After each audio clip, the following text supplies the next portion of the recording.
Griti për herë të parë që pas arrestimit është shfaqur Ilir Meta. Ka pasur mjaft reagime lidhur me po themi shfaqjen e zotit Meta dhe madje kanë shkuar deri aty sa shumë qytetar, njerëz, le të themi publik, kanë qenë, le të themi, jo shumë dashamirës me pamjen që ai ka pasur dhe kanë shkuar deri aty sa të kërkojnë edhe ndoshta një masë sigurie pak më lehtësuese ndaj zotit Meta. Si e keni parë reagimet që kanë ardhur pas shfaqjes që zotit Meta në pas xhamit të gjykatës së posaçme?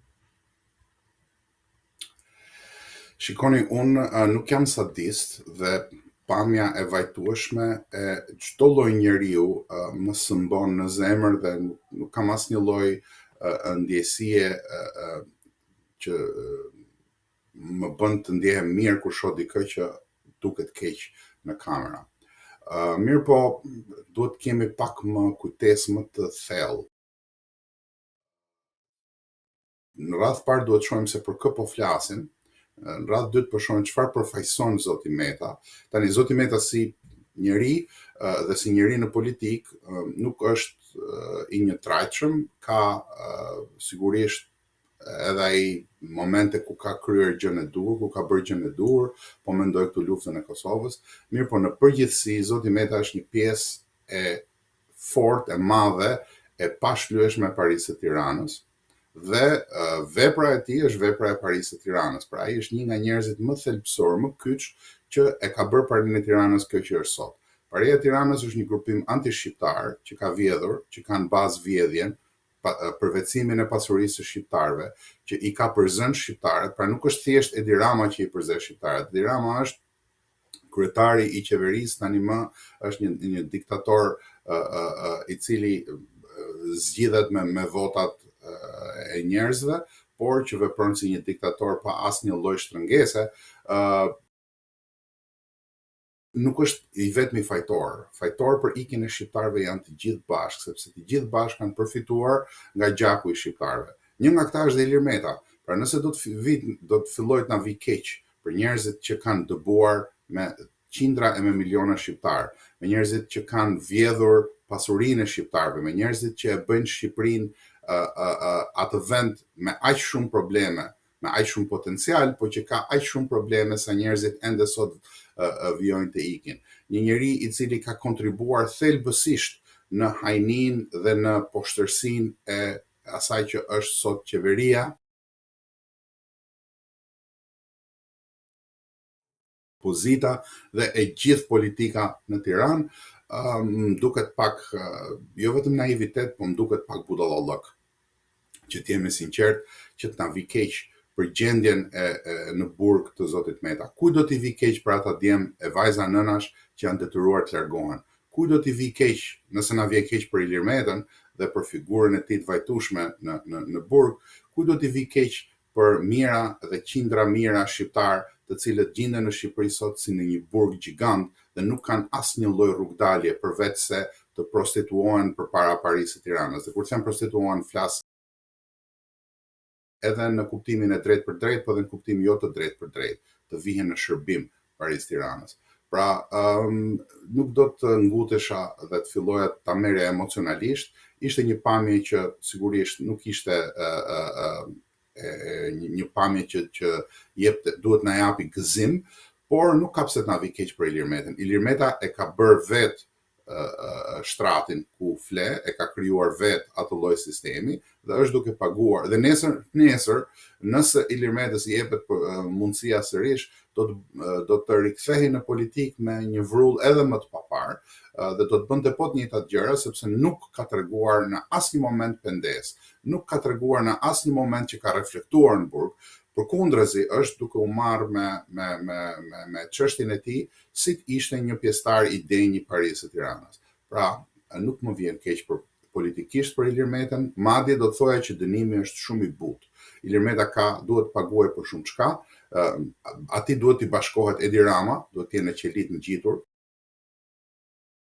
që ndoshta edhe të bëjnë pak boks në mëngjes, dhe Sali Berisha, megjithëse me moshën që ka, ndoshta Sali Berisha duhet ishte në një qeli në vete. Po këta të tre duhet ishin të gjithë bashkë në nënhekur dhe nuk duhet na vi keq për ta.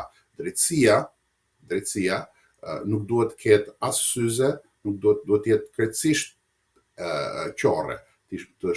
Ashtu siç ka trajtuar mira shqiptar, të cilët i ka futur në përburgje sepse dilnin dhe shiqnin një tuf presh në trotuar, meritojnë të gjithë këta të jenë burg për një kohë shumë më të gjatë dhe madje duhet të rikthyer të gjitha pasuritë popullit shqiptar që këta i kanë vjedhur në mënyrë të paturpshme. Këta dhe ato oligarkët që ka pardisën sot rrugëve të Tiranës, të gjithë ata duhet sekuestruar çdo pasuri e vën pa mund. Pasuria nuk është krim. Dhe të jesh i pasur nuk është krim. Ka njerëz në Shqipëri që kanë vënë pasuri me punë, atyre bravo i qoftë, atyre duhet hequr kapelja. Po shumica e tyre janë e këtyre oligarkëve që dalin nëpër media, që zotrojnë media, i kanë me vjedhje, i kanë bërë me poshtërsi, i kanë bërë duke shitur interesat shqiptare, këta jo burgu, po këta meritojnë që t'u merret gjithçka. Edhe zotit Meta unë do kisha dëshirë që t'i merrej gjithçka. Po kam frikë se është një farsë e madhe dhe duhet na vi keq për figurën e tij ndërkohë që ai ruan pasurinë e vet. Kriti, sa gjasa ka që le të themi në një të ardhme edhe zoti Rama të jetë në bankën e të akuzuarve? Është një pyetje që e bëni shpesh, të cilës i përgjigjem në mënyra të njëjta, të ngjashme çdo herë që flasim, por që duhet të theksoj diçka ndoshta pak më ndryshe sot. Shumë njerëz në Shqipëri, ose haptas, ose nën rrogoz, si i thon fjalës popullore, dëshirojnë që të gjejnë shpagim tek arrestimi i zotit Rama. Siç e thash më parë, për mua duhet kishte një qeli të prenotuar për zotin Rama dhe për zotin Berisha në atë burgun ku është Ilir Meta, madje unë do t'i çoja në Reç me regjimin 40 bis. Do t'i çoja aty ku janë kriminalët më të rrezikshëm.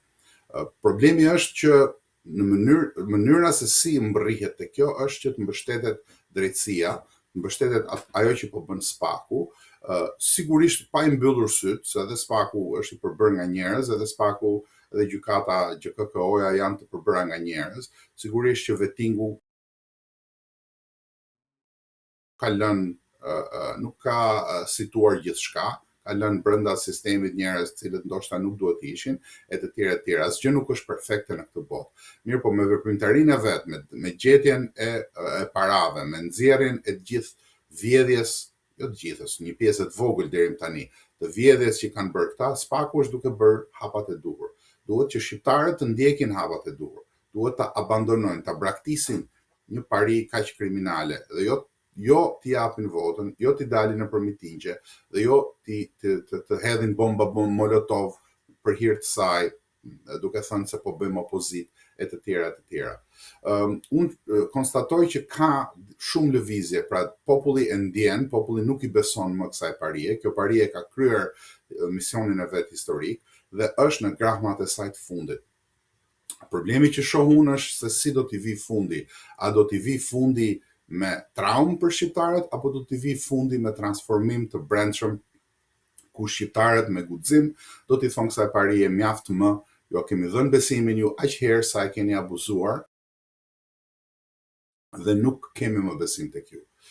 Shoh që ka disa përpjekje brenda Shqipërisë për qasje ideologjike, të bazuara jo tek njerëzit, po të bazuara tek idet, janë përpjekje të mira, pavarësisht se çdo gjë brenda kontureve të Parisë së Tiranës është e kapur, e kontrolluar dhe e ndohtur nga paria vet, sepse paria kontrollon çdo fije të sistemit politik e shoqëror në Shqipëri, por është një indikacion i mirë që po fillojnë njerëzit të kuptojnë që nuk ka më qasje simpliciste, të thjeshtëzuara, të jemi kundër këtij ose kundër asaj, ose qasje idiote siç është lufta ndaj komunizmit në këtë pikë. Komunizmi ka disa dekada që nuk ekziston më as ideologji dhe as në praktik.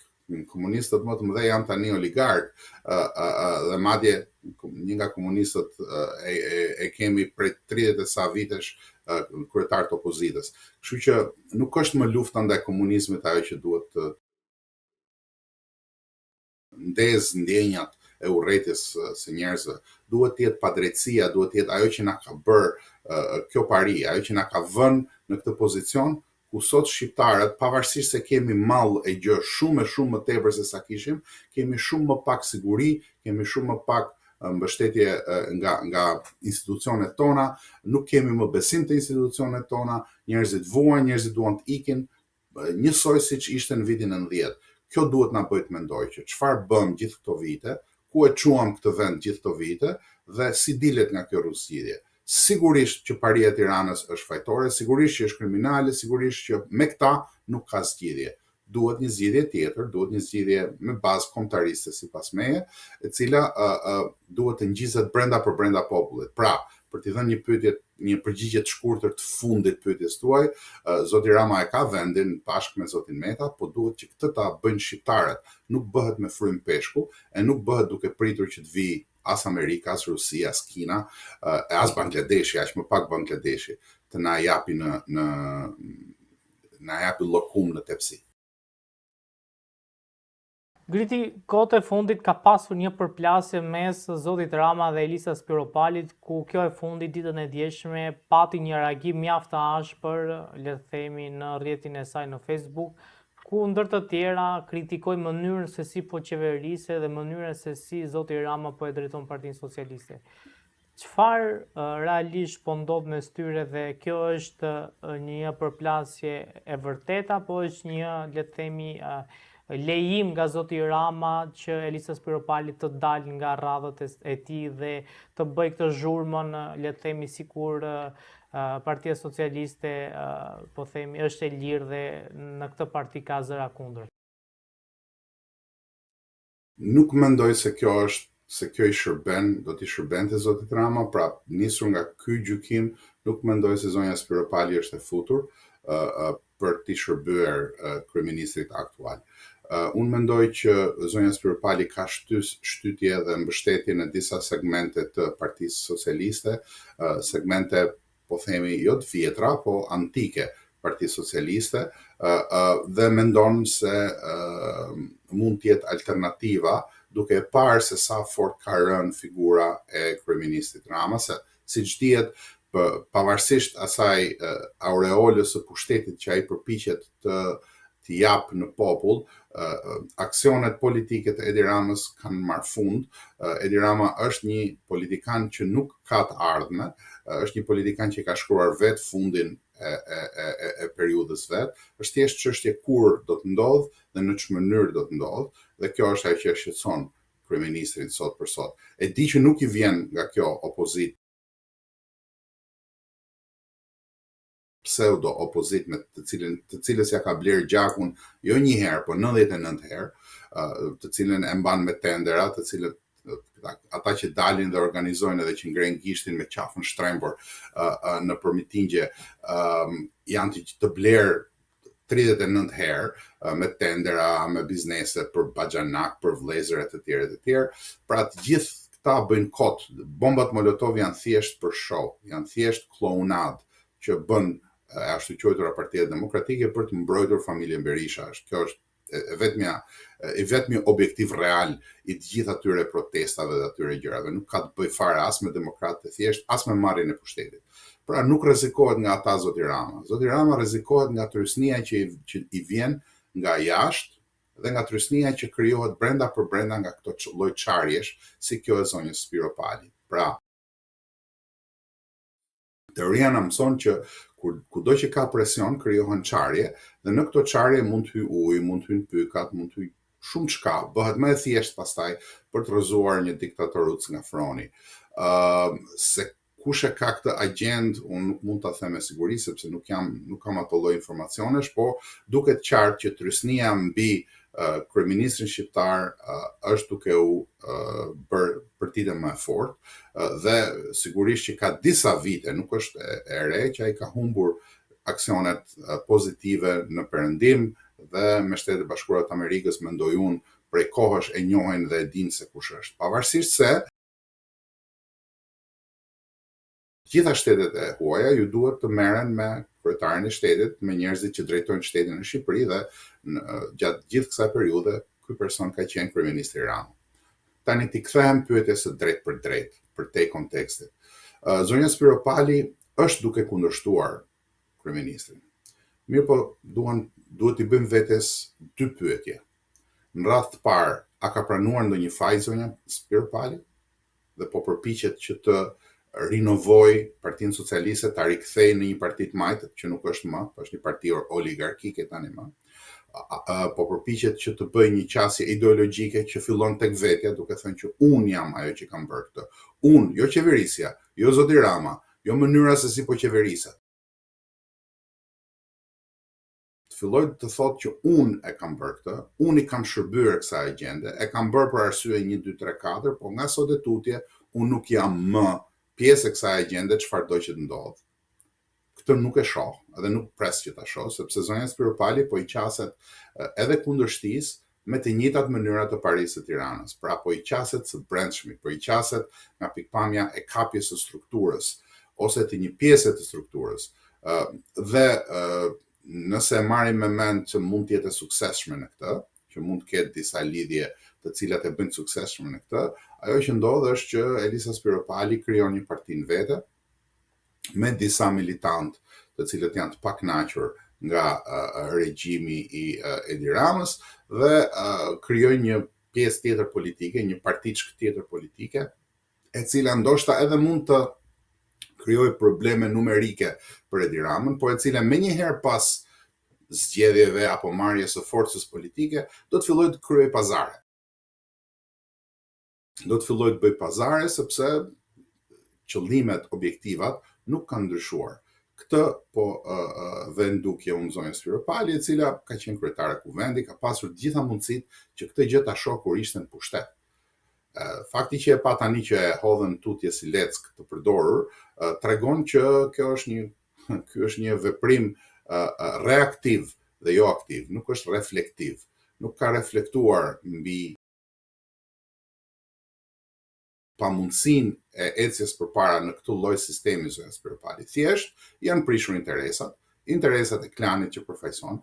Ndërkohë mos harrojmë që zonja Spiro Pali ka përfituar mjaft nga ai pushtet.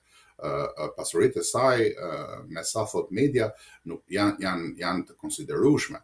Të njerëzve afër saj, të tjera, madje edhe në pamje ka ndryshuar mjaft dukshëm.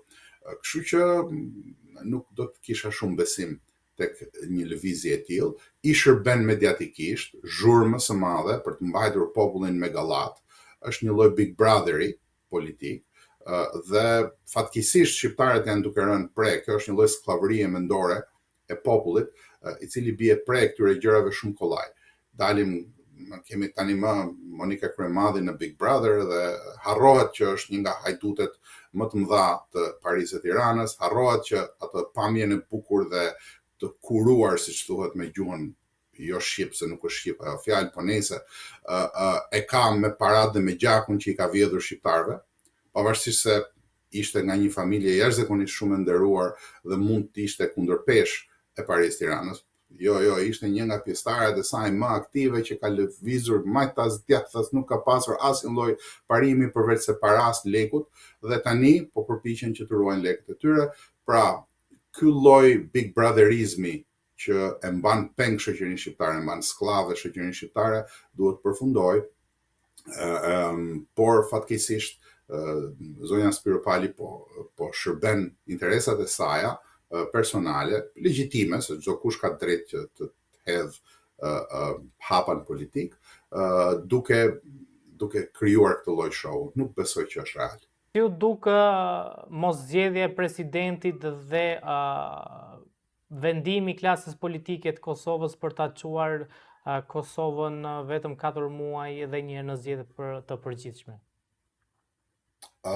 Ishte një vendim i pritshëm nga zhvillimet e mëparshme në Kosovë, ishte e dukshme që palët nuk ishin për të rënë dakord për zgjedhjet e strukturës institucionale, pra ishte një rrugtim që ishte përvijuar prej shumë kohësh, Nuk mund të them që ky është një rezultat që i shërben Kosovës, përkundrazi është një rikthim në zgjedhje që i vlen të ashtu quajturës ushtrim demokratik, të ashtu quajturit ushtrim demokratik, por që nuk i shërben Kosovës në këtë pikë. Ai që do t'i shërbente Kosovës në këtë pikë do të ishte një qeveri e bashkimit kombëtar, e shpëtimit kombëtar, me pjesëmarrje nga të gjitha forcat shqiptare për t'i vënë ballin problemeve me të cilat përballet Kosova dhe të gjithë shqiptarët sot, dhe për të garantuar fitoret që ka populli i Kosovës, që i ka marrë populli i Kosovës me luftë, për t'i garantuar në të ardhmen e afërt, mesme dhe të largët. Fatkeqësisht e gjithë klasa politike në Kosovë nuk arriti të ngrihet në lartësinë e duhur, dhe tani më do të shkojmë në zgjedhje ku rezultati do të jetë një rezultat i pritshëm, i ngjashëm me atë të mëparshëm. Griti, vetëm duket se pjesë e këtyre zgjedhjeve do jetë edhe Vjosa Osmani tashmë si garuese në zgjedhje. Sa do ndikoj kjo në rezultatin e përgjithshëm të këtyre zgjedhjeve?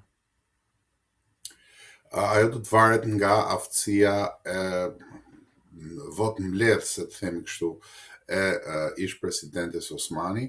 Siç e kam thënë dhe më parë këtu tek ju, presidenti Osmani kishte marrë një rol të rëndësishëm në raportet e Kosovës me Shtetet Bashkuara të Amerikës, dhe ndoshta ky ishte edhe fundi i saj politik në atë post ku ishte. Zonjës Osmani tani më do t'i duhet të përballë forcat brenda për brenda disa rrjeteve nga të cilat ajo ka dalë, që janë rrjetet e LDK-s, dhe do të ketë pra një përplasje më të fortë brenda për brenda këtyre rrjeteve.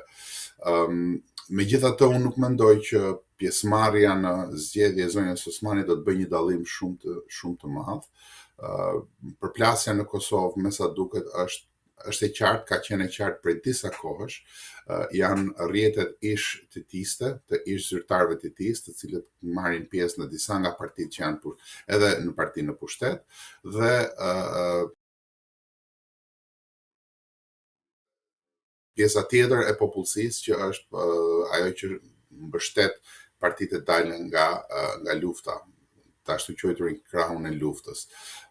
Kjo do të jetë përballja. Edhe një herë, për mua është një fatkeqësi, nuk ka në një gjurulldi kaq të madhe sa po bëhet në Kosovë, nuk ka asnjë palë që nuk ka faj, gjitha palët kanë fajin e tyre, po siç e kam shprehur këtu më parë, është e pakonceptueshme për mua që shteti i Kosovës nuk kërkon lirimin e komandantëve të UÇK-s, është e pakonceptueshme për mua që ish presidenti i Kosovës mbahet sot e 5 vjet në burgim, në para burgim të paligjshëm nga një gjykatë e paligjshme. Është e pakonceptueshme për mua që të vijoj i ashtu quajturi proces demokratik në Kosovë, duke pasur këto lloj problemesh në qendër të vëmendjes së popullsisë dhe në qendër të vëmendjes së mediave. Pra, mendoj që është një ushtrim demokratik i cili nuk do të shërbejë shumë,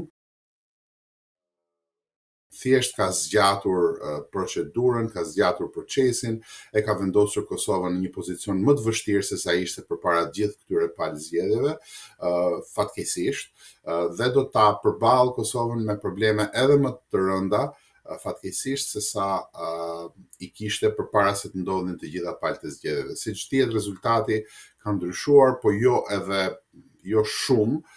Dihen raportet e forcës, siç janë sot për sot. Populli i Kosovës ja dha vetëvendosjes besimin për të qeverisur, do duhet kishte gjetur një marrëveshje institucionale për të mirën e Kosovës, për të mirën e kombit shqiptar, siç e thash më parë, për një qeveri të shpëtimit kombëtar, quajeni bashkimit kombëtar, të çfarëdo lloj emërtimi që t'i japim, po duhet ishte një qeveri që të merrej thjesht e pastër, jo me politik për 50 vitet e ardhshme, po të merrej me statusin e Kosovës, me marrëveshjet, dhe të merrej me raportet e Kosovës me komunitetin ndërkombëtar dhe veçanërisht me aleatët, në mënyrë që marrëveshjet që po përvijohen të jenë thelbësisht, të ruajnë thelbësisht dhe ndoshta edhe të përparojnë agjendën që kanë shqiptarët në Kosovë e më gjerë. Ngri disa gjasa ka që Hashim Thaçi të lirohet nga gjykata e Hagës dhe të jetë pjesë e këtyre zgjedhjeve, ndoshta të rikthehet dhe si kryeministër. A është një skenar i pranueshëm, le të themi, ose i realizueshëm? Po më kërkon të bëj Kassandrën dhe unë nuk jam fort i prirur të bëj Kassandrën, por nëse do të spekulonim, do të thoja që raportet që ka pasur ish presidenti Thaçi me administratën Trump të bëjnë të mendosh që diçka mund të lëviz. Megjithatë, për mendimin tim kjo shkon përtej asaj që është personi ose personazhi ose njeriu Hashim Thaçi, mendoj se shkon drejt parimit që institucionet e Kosovës të dala nga lufta e ushtrisë çlirimtare të Kosovës, cilat do qofshin gabimet politike që mund të kenë bërë njerëzit më mbrapa. Njerëzit janë njerëz, të gjithë, edhe komandantët janë njerëz, dhe nëse kanë bërë gabime politike, ato janë gjitha të gjykueshme brenda për brenda kontureve të kombit shqiptar, brenda për brenda kontureve të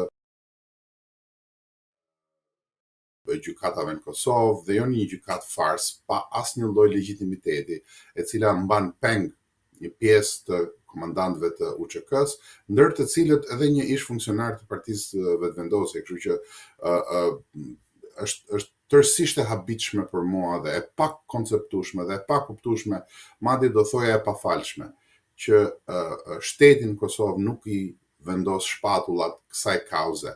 E kam thënë dhe më parë, kryeministri Albin Kurti ka legitimitetin në popull tani më shumë të fortë, shumë të madh, ka mbi 50% të popullsisë Kosovës që e voton, dhe duke qenë që mbi 50% e popullsisë Kosovës e voton, ai e ka forcën politike për të bërë hapin e duhur, për të mos u ndjerë i rrezikuar dhe për të kërkuar me forcë, për të vendosur në qendër të agjendës lirimin e ish presidentit të Kosovës dhe të gjithë komandantëve, të cilët po vuajnë dënime të padrejta, të cilët po vuajnë në një gjykatë pa legitimitet, në një gjykatë pro-serbe, një gjykatë që i merr urdhrat dhe ashtu quajturat prova nga Beogradi.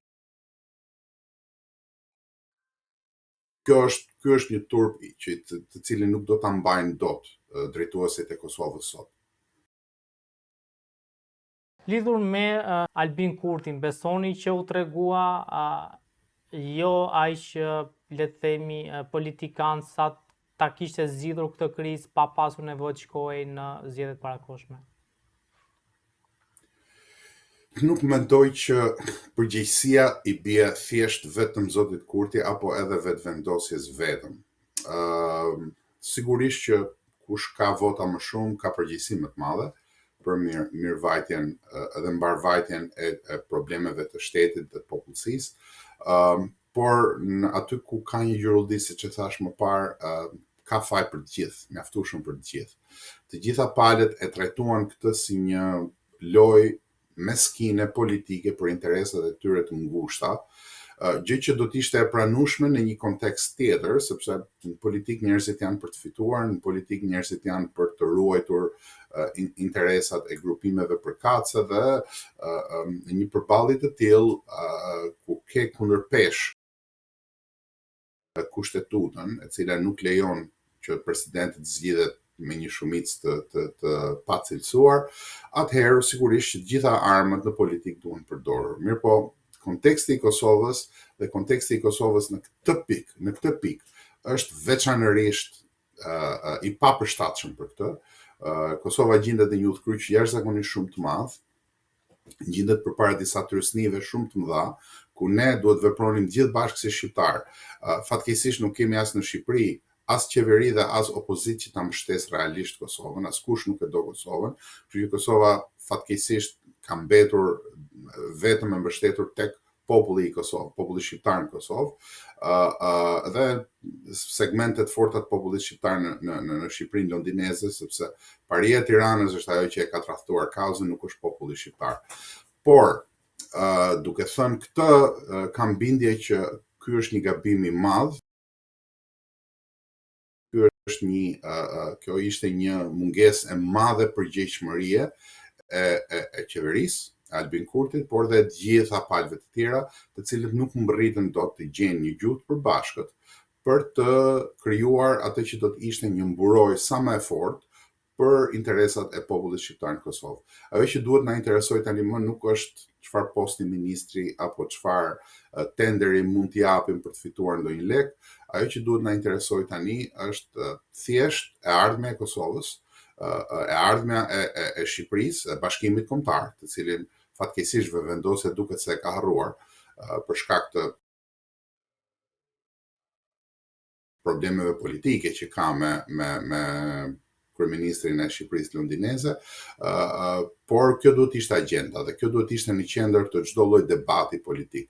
Nëse Tirana nuk është më qendra që drejton agjendën e shqiptarëve, nuk ka asnjë arsye pse të mos jetë Prishtina, Shkupi, Tetova e të tjerë. Pra kjo përgjegjësi nuk i mbetet më, nuk është më thjesht çështje e problemeve të Paris-Tiranës, e cila është një pari antishqiptare, por është një përgjegjësi që i bie mbi krye edhe Paris në Prishtinë.